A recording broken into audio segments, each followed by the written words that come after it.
Do you think that it would be a good look to dress like Colonel Sanders, like white suit, white hat? I don't know. Are you going to do the hair and the facial? You going to do the facial hair? Like, all right, let me just say this before we get started. If you shave off like your beard, like the chops on the side, everything, you are like Colonel Sanders ready. If you dye that white, like if you just went white and then you've got the Colonel Sanders thing. If I saw you walk into I would show some respect. You had the white. I think you should do it for Halloween.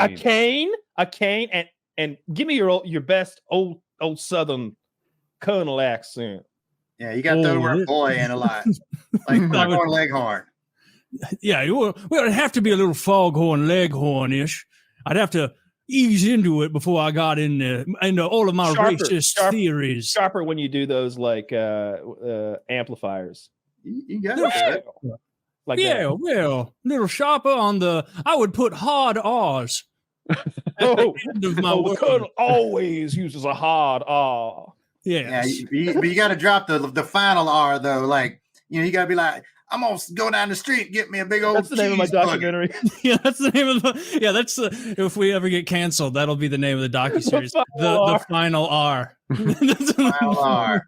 The hardest R. Supposedly, Colonel Sanders wore that white suit. He came from the railroad, and somebody told me this story that, like, he was like the guy that like shoveled the coal into from the coal car into the burner of the steam locomotive, and he was like really fast at it. And he would his flex was that he could like do it so cleanly with this white suit on that like he wouldn't get dirty and covered in coal. That's where he got his look that carried on into his chicken empire thing. Now that is a tall tale. That's a Paul Bunyan level coal story. Is dusty as heck. Somebody please correct me on that. Just somebody told me that story. The other Colonel Sanders story I know. You're right. No, you're like 99% right. He his job was on there, but he did the guy who shovels the coal. That's the good job. Colonel Sanders had to scrape the coal ash from the steam engines, which has got to be the shit to your job. That's good motivation. That's good backstory. I thought he was always in the. I was told a tall tale about Colonel Sanders. I've never done any research to see if it was real, but it was the whole thing about when he and his wife divorced. She kept the original KFC secret recipe and started her own little restaurant there that's in Kentucky. I've been to it. It's more of a like sit down at a dinner table and they like serve you family style place, and it is not fast food. It's closer to fine dining than fast food. I'm sure that the okay, there's no way that if it's only 11 herbs and spices that he would forget it. Like 23 is Coca-Cola, isn't it? No, that's Dr. Pepper. Dr. Pepper. Yeah. 11 herbs and spices is the KFC way. Yeah. And so I would call somebody told me their Instagram that they own their corporate 12. Instagram only follows like 11 people named Herb or Spice.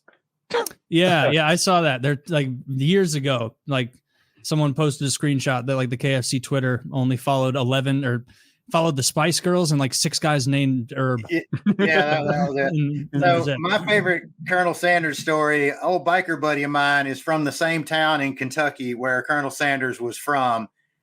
And this is like years ago, 60s, back in the 60s or something. Anyway, there was this old house in town that for years had been a brothel, and supposedly everybody's granddad or whoever, either their first time, like their dad would take them down there to have their first time with a girl, or they'd save up, their friends would there and whatever. Anyway, slavery. A lot of men of the town all had their first time in this brothel, and the building had long since become something else, hair salon, apartments, whatever. And at some point it was going to get torn down, and they were raising money, some kind of historical society to preserve this house. And several people donated money, and that kind of raised some eyebrows and whatnot. And they came up like $50,000 short, or a big amount short. And at the last minute, Colonel Sanders came in and gave them the money to save that house. Presumably that he had also had a special moment in that house back in the day, but Yeah. He became a wild card at the end, and the KFC Corporation had to cut him loose. He would go into the restaurants, start talking shit about how dirty they were and how bad the chicken tasted. He said he said their gravy tasted like paste glue. He'd go into like a random KFC and lose his shit. Can you imagine? I like that. You need a passionate owner if you're going to maintain high quality chicken. For a little while, KFC had a great ad campaign, and they would have a different colonel every commercial almost. Norm Macdonald, very good Colonel Sanders. R.I.P. Yeah. John Goodman had did a parody of it, R.I.P. to where come. he's kind of shitting on. He's like, Church's chicken hates the gays, but not here. The Colonel loves the gays. Hell, I might even be gay. He's just like completely selling out, and then he cuts aside to the camera. He's like, "Well, if I'm being honest," he drops the accent. I don't even give a shit. You're all just money mouths, eating and buying. And then it goes and goes back to the old timey music and the fun commercial. It's a really good parody. I like that he's a real guy. Like Long John Silver, not a real guy. Captain Silver, not a real guy. Captain Chipotle, Morgan. not a guy. Yeah, it's not a guy at all. Mm-hmm. Yeah, it's not like they're all not guys. Mine's just a little less. The Chick-fil-A's, not real cows. Yeah, remember Wendy from Wendy's? Wendy was real. Wendy was real, but then they used a hot actress to play Wendy because I think they did a limited run with the actual Wendy. And people were like, well, this reminds me I'm eating fast food. Like, you're overweight. Oh, I don't want to eat that. Yeah. Actual Wendy's. A buddy of mine was from Columbia, South Carolina, where Dave Thomas was from. And let's see, I'm 50. Real Wendy's, I don't know, 5 or 10 years older than I would be because my friend was his age. According to him, growing up in school, everybody around there had these like crazy Wendy stories because she was like, kind of crazy rich girl. She's like that girl would get drunk and show up at your house and crash her Corvette into your fountain or something. Like she was this complete party girl, kind of train wreck. And that people had all these wild Wendy stories about real life Wendy out spending her dad's money on drugs and stuff. But you got that square burger money burning a hole in your pocket. You didn't build the franchise, so you don't have the work ethic to maintain it. You're just partying. Yeah. I saw Dave Thomas testify in front of Congress. It was pretty cool. He was talking, I guess he was adopted, and he was talking about kids of parents and divorce and whatever. And they asked him that's the real Wendy. I asked Zach to pull up. Anyway, he just was like, I don't know what to do about kids from separate homes because they're going to play one dad against the mom and work and fire them against each other. It just seemed like a real moment. I like Dave Thomas. Mm. Yeah. I've never really been a big Wendy's guy. No. It's fine. I remember when it was Dave Thomas in the commercials and the packaging was all yellow and red and they were just introducing the spicy chicken sandwich and it was like these guys are on top. They had the commercial. I think they won the chicken. They had a hockey commercial where the spicy chicken sandwich was melting the hockey ice down. I think there was some hockey chicken sandwich wars. Everyone thinks Chick-fil-A won. Everybody's wrong but me. It's Wendy's. Yeah, Chick-fil-A did win handily, easily. I covered this already. No. We will relitigate this for the next 49 minutes if we have to, because it's so crazy that you think Wendy's won that. Even Wendy's doesn't think they won.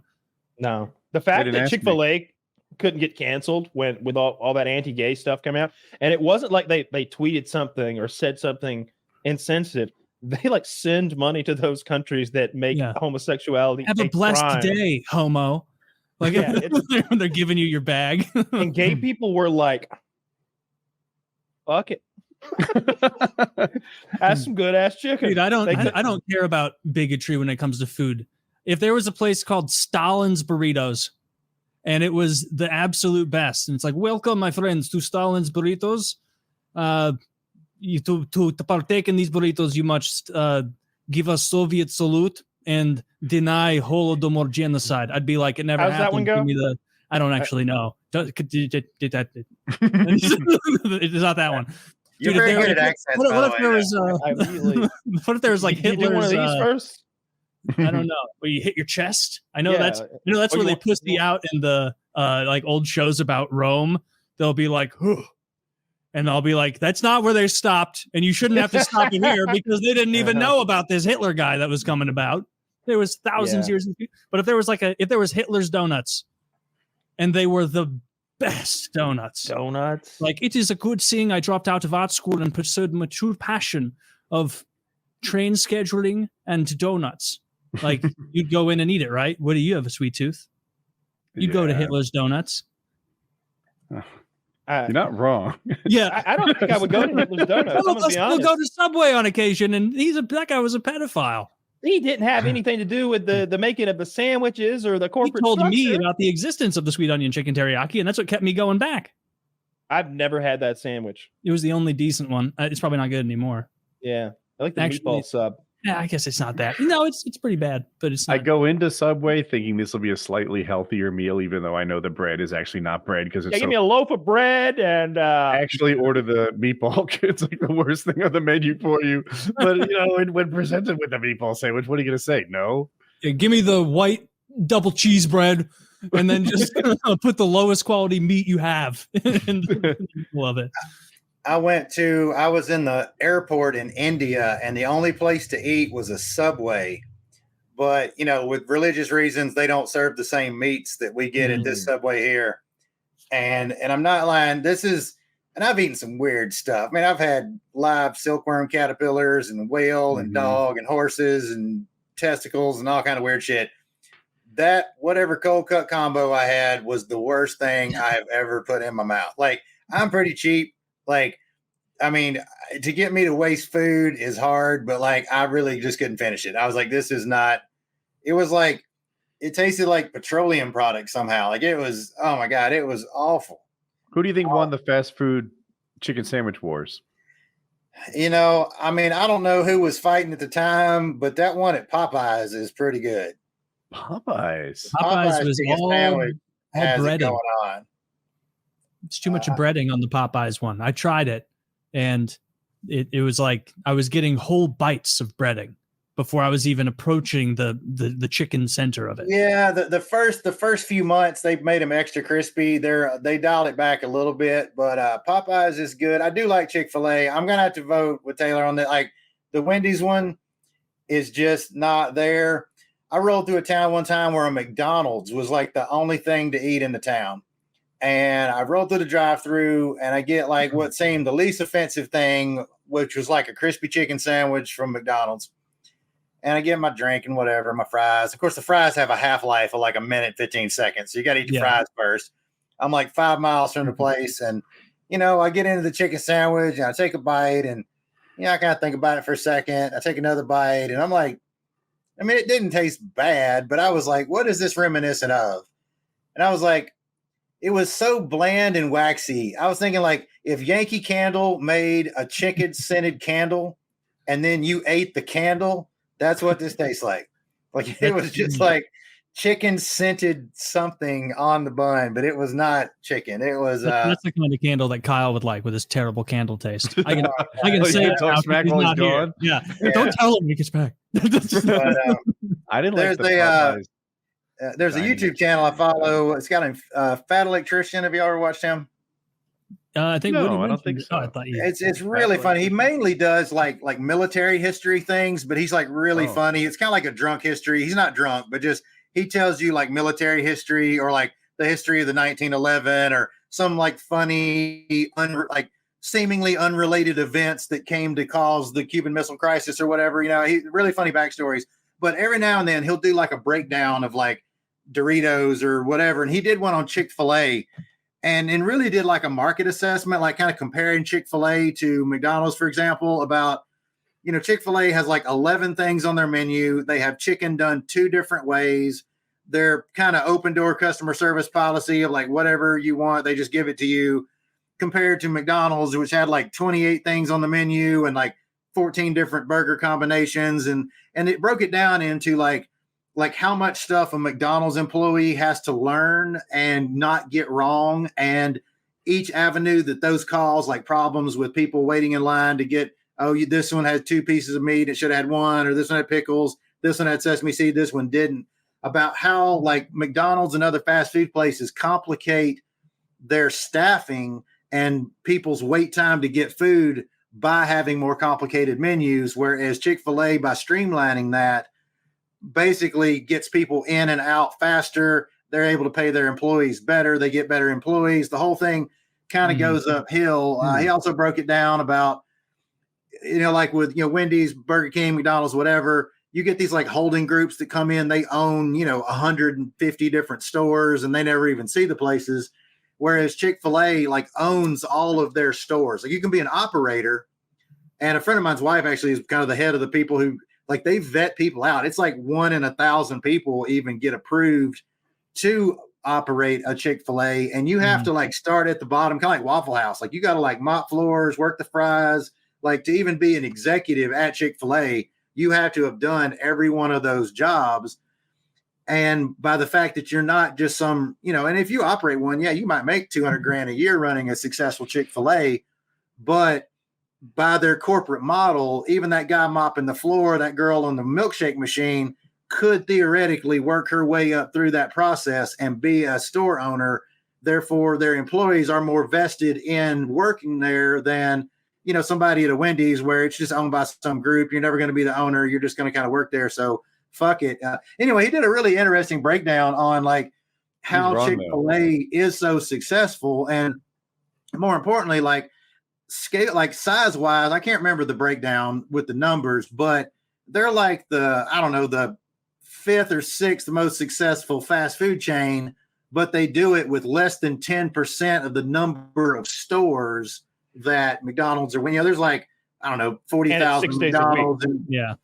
But Chick-fil-A's, there's only like, 10,000 Chick-fil-A's or something. Anyhow, it was this pretty smart business model. And, politics aside, like they really have thought out their process pretty well that, which lets them have that kind of profitability. And, it's a good chicken sandwich. I will confess. I looked into buying franchises at one point, and I was curious about it. A Wendy's, you can own a Wendy's. They're about $2 million. And franchises are more expensive than you might guess, but a Wendy's about $2 million to get going. A Chick-fil-A is like 300 grand. But the difference is you can't own a Chick-fil-A. Chick-fil-A owns all those Chick-fil-A's. What you're doing for that 300 grand is you're buying a job, a pretty good job. You can only own one Chick-fil-A. You can own as many Wendy's or McDonald's, whatever as you want, but you can only own one Chick-fil-A. That's your job, and you work there. And I said own. I shouldn't have phrased it like that. You're buying a job. You work for this place, but you get the profits from it. And when it's time to sell it, you don't own it. You just leave that job. So it's a different it's a different way of doing it. But Chick-fil-A franchises, I guess they're nice if you're not rich already, because you can get it. Like 300 grand's a lot, but it's an amount that people can get to, right? A lot of homes are that much. Like you can get there, but 2 million. And you would think a bank would be likely to sign on that one. It's, you know what I mean? I didn't look at it through that lens, but they can get their money back. Yeah. So, exactly. But what sticks is when you're not building your own business. Like if you want buy In and Out. I'm not In and Out. Takeout. That place that I always talk about. There's when Cookout? Cookout. Thank you. You know. Okay. When a cookout comes into a new market, it's a lockdown situation. They need police officers there to handle the traffic. They do double, triple, quadruple lines at the beginning, like a theme park, and then they slowly break down to smaller lines. They're taking your order out in the parking lot. It's like the circus came to town. It's wild. And look, it's not the best food I've ever had, but it's a cool experience. They got like 30-something milkshakes, for example. They have one menu for milkshakes, and it's like, this is our milkshake menu. It's like, holy shit, I've never seen that before. And instead of just fries being sort of the default, and Burger King, McDonald's try to act like they got 8 different sides, but you know what they got. They got fries and onion rings, maybe. But they'll be like, yeah, you want a chicken quesadilla instead? Yeah, I do want a chicken quesadilla instead. Give me that instead of fries. They do ridiculous combos. It'll be like barbecue pork, a corn dog, and a quesadilla will be one of their combos. So those places are super cheap. Yeah, it's cheap as hell, and they're there at like 2 a.m. Everybody else has been closed for 3 hours. Yeah, I've stopped there on road trips before and been like, it's the only place open in some sleepy little town in the Carolinas. The other thing I looked into buying, and it was actually my leading candidate because it's the job I think I'd enjoy the most. I was like, I should own a movie theater. This is pre-COVID. That would have been the biggest financial mistake of my life. Dude, that would have been so bad. Oh, you'd have been like Randy Marsh. I don't know if you've seen this episode, but there's an episode where Randy decides to invest in Blockbuster. and he's got all the speaking points down that he clearly got from the Blockbuster salesman. Maybe he's like, studies have shown that in remote rural areas, bandwidth is not yet significant enough to provide DVD playback for customers, and therefore rental spots are still the best bang for the buck to get your video watching done. It just is. He's like, right, Randy, right. And they're all sitting, going insane in his Blockbuster. There's a ghost there. It's so old, it's haunted. And he's like, it's not that old. He's walking around.